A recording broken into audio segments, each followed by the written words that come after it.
সকালের নাস্তা করে নিই।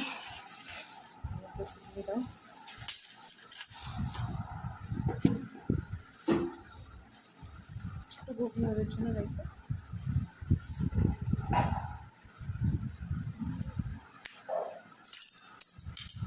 বাটি মেয়েদেই দৌড়। একটা বড় বাটিতে রেখে না, ছোট করে উঠে নিলাম পরে আস্তে আস্তে দুইটা আছে। একটা বড় বাটি নিয়ে আসে না, বড় বাটি ঝামেলা করতে পারবো না, দিয়ে দাও। আবার বাটা বাটি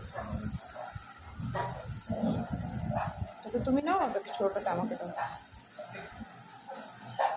ব্যাস ব্যাস, হয়ে যাবে হয়ে যাবে। ব্যাস হয়ে গেল। মানে তোমার মানে সব কিছু একটু ঝামেলা না। এই যে এটা এখন মাইন্ডে আমি দিয়ে দিচ্ছি এটা।